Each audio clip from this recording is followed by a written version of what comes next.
Regreso en Despierta con la X por la X 102.1 FM, también en vivo por YouTube, donde puede compartir con nosotros y también darnos sus comentarios en el chat. Recuerden compartir el contenido, ayudarnos a crecer tanto en YouTube como en las redes sociales, porque eso motiva también que nuestro director de concursos se sienta empoderado y haga más dinámicas para rifas del Play o de Bad Bunny o de todo.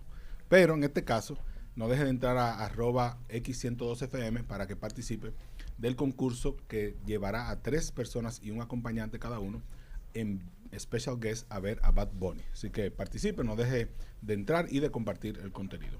Señores, hay una pequeña crisis, pudiéramos decir, en la Iglesia Católica, que estaba ayer siendo comentada bastante en todos los grupos y en las redes sociales, porque desde hace un tiempo el arzobispo metropolitano, Monseñor Francisco Soria, había solicitado su sustitución, y la decisión del Vaticano, en este caso, que es quien tiene la potestad para decidir, fue nombrar un arzobispo coadjutor, es decir, como quien dice, un alterno al puesto, que recayó sobre Monseñor Carlos Tomás Morel Diplán, que si no me equivoco estaba en la diócesis de La Vega antes de ser nombrado en este nuevo puesto, y que apenas el lunes 10 de noviembre se realizó la ceremonia en la que él tomó posesión de su cargo, una ceremonia que fue muy destacada, muy aplaudida, en la que participaron varias personas de la sociedad, muchos funcionarios públicos. La vicepresidenta de la República estuvo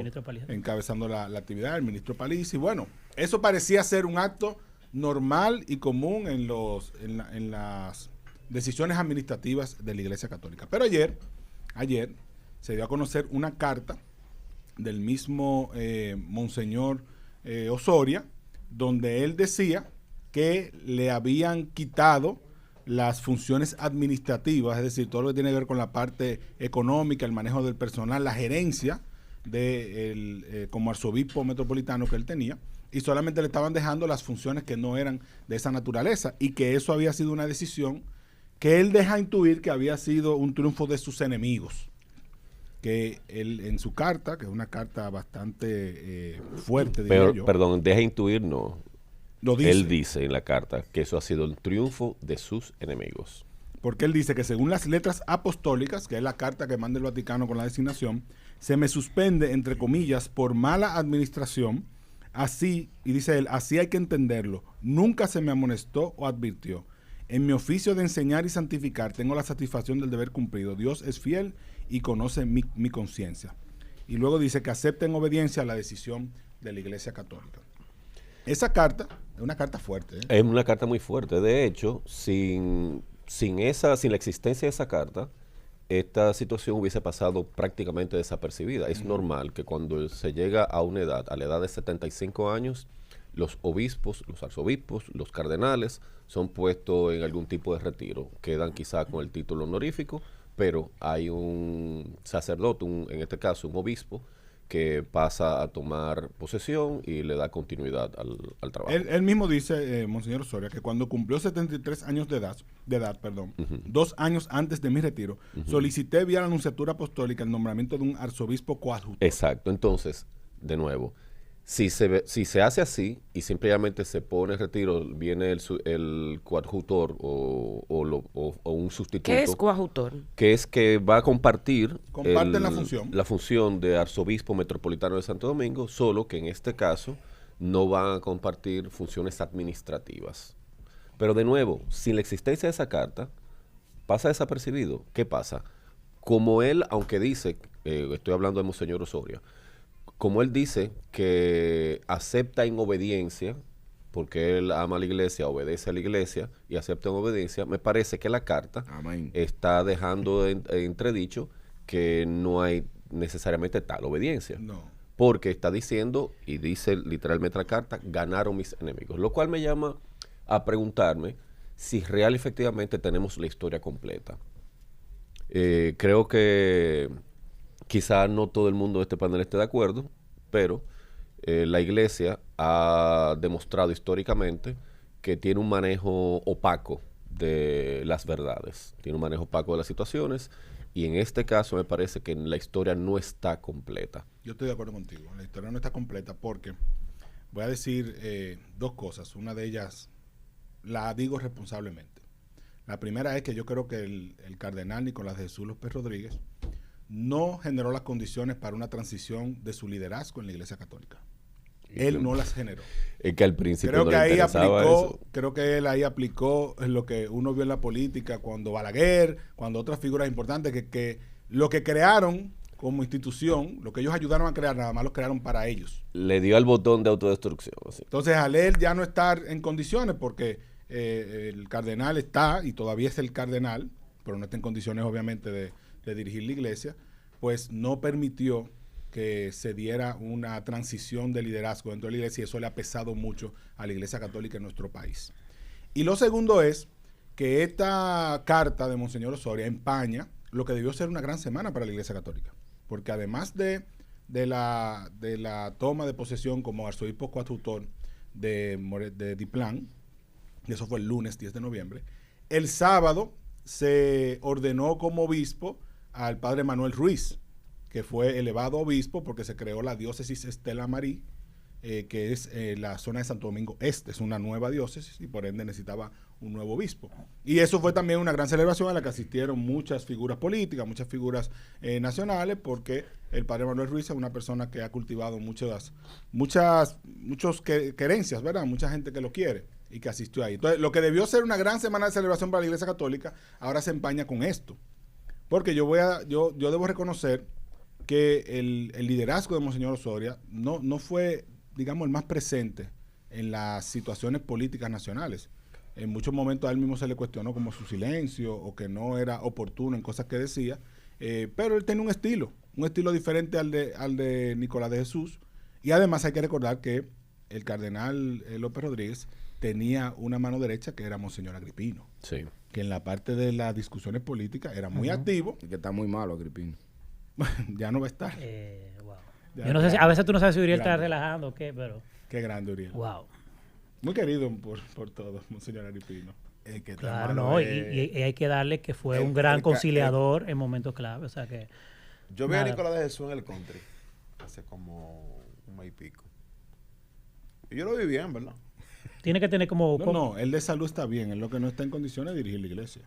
Claro, Él debería volver. Está muy mayor. Y fue una figura extraordinaria. Debería hacer como un comeback. Mira, te voy a decir una Como cosa. Jordan. Nosotros, por lo menos en mi caso, lo que profesamos la fe cristiana, aunque no soy católico, pero siempre he respetado mucho y me ha gustado mucho el hecho de la organización que tiene la Iglesia Católica, porque la Iglesia Evangélica es como, digamos que está un poco desarticulada. Cualquiera puede venir mañana en otra iglesia. Está, claro. Está. Siempre ha sido así. Está en presente.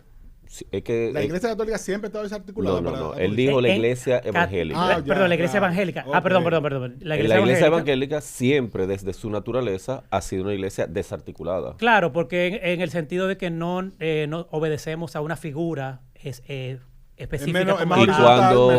Y cuando hay alguien de la feligresía o de como quiera que se llame, la iglesia tal, de cualquier denominación, que se molesta con su pastor, simplemente agarra, sale y funda otra iglesia. Es correcto. No, correcto. En ese caso, tiene sus pros y sus contras. Pero volviendo al tema de la parte como administrativa. Son como el pastor Carlos León.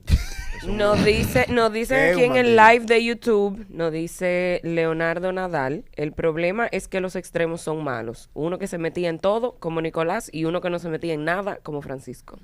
Bueno, pero hay Mira, que decir hay luces algo. en sus palabras. Hay luces, Ico, pero son contextos políticos diferentes. Sí. Y es lo que decía Fran también, ¿no? Como que cuando llegó Soria, no vino como con ese peso, porque lo que representaba aquí el cardenal López Rodríguez, una cosa, literalmente era como una gente que imponente, que lo que decía ese señor era palabra de Dios. Con Osoria no, era algo más... No sé. Y que Nicolás también le tocaron momentos difíciles, la crisis de la democracia del 94, fraudes electorales donde él se impuso. Y que estuviéramos de acuerdo o no con sus decisiones, con sus posturas, es otra cosa. Y que pero tenía peso. De por sí la Iglesia Católica, cuando llegó Soria, realmente había perdido un poco ese poder que tenía en los años 90, porque la Iglesia protestante creció mucho y también como que ahí se dieron muchas situaciones. Tú ibas a preguntar algo, Julio. Hay unas leyendas urbanas, ustedes que saben tanto de iglesias, ¿qué de cierto hay que el Monseñor Agripino y el cardenal Nicolás de Jesús eran bebedores activos? Al cardenal le gusta su vinito. Ellos se bebían sus romos. Sí, sí. Ay, señores, ese fue el primer milagro. No se Eso metan con digo ese yo, vino. o sea. O sea, hay que ver lo que tú le llamas bebedores activos, Bueno, porque es el beber primer beber su milagro. copita de vino, Claro. eso no... Ahora, Al cardenal le si tú gustaba estás diciendo su que eran vinito, alcohólicos, su traguito, detrás su de tus traguito. palabras sí lo que Y significa te voy a que... decir la no, verdad. yo no estoy de acuerdo con Hay una sola historia que yo conozco de la Biblia que se hizo con agua y fue como dice Carmen para convertirla Eso en fue el vino. primer milagro. No se Después metan con el todo vino, había vino. por favor. Porque Jesús lo que dice es... El vino representa alegría, claro que sí. Claro, entonces ahí no hay problema. Te tiene derecho a su trago. Y claro, hay que ver, tú sabes que hay diferentes escuelas en la iglesia y cada una toma un voto distinto. Algunas toman voto de pobreza, otros no. Hay que ver cuál le tocó a ellos, que no lo desconozco. Bueno, definitivamente no fue el de pobreza. No fue el de pobreza, pero hay monseñores que tienen su dinero. Tienen su dinero. Y ¿Tú no estás de acuerdo con que un religioso, Denle una agua figura a ese religiosa hombre. tenga Denle agua a dinero? ese hombre, Denle por agua a ese favor. Vamos a Se ver, va a morir. si vamos a partir de la Se nos muere el coherencia. director, se nos muere, señores. Se nos va. No respetan, Vamos a escuchar la coherencia. no de respetan Ico. a nadie. Adelante, Ico. Si vamos a partir de la coherencia, se supone que... ¡Golpéalo! Uriel, si tú quieres, ve, asístelo, pero por favor deja de interrumpirme. Kiko, tú estás más cerca de ese hombre y lo estás dejando morir. A mí eso me quilla, la gente que por estar trabajando, eso es lo que me encojona de los japoneses. Lo único que me quilló de los japoneses, que son tan derechos, que dejan a la gente morir, porque esa no es la vida de ellos. Para no ¿Tú llegar sabes lo que es tarde. esa vaina? Oye, Señores, denle un corazoncito. tú estás dejando morir a ese Mira, hombre. denle un corazoncito al chat. Yo le di el corazoncito y subí a 100. Ico, por favor, Denle sigue. mucho corazoncito. Creo que ya Ico se le olvidó lo que le iba a decir. No, Ico, antes de dale. tú seguir, acuérdeme hacer ese cuento un día de eso que pasó en Japón, que eso es una de las cosas que no me gusta. De cuando tú vivías allá. Adelante. De cuando yo vivía en Japón. Adelante. Pues Éramos bien, vecinos. Y van a seguir. Adelante, Ico, por favor, escúchame. es así de difícil hacer mi trabajo, aunque usted no lo cree en su casa. Pues bien, coherencia. Si se supone que esa institución se organiza en torno a un ejemplo, a una creencia, que es la creencia cristiana, el seguir a Jesucristo.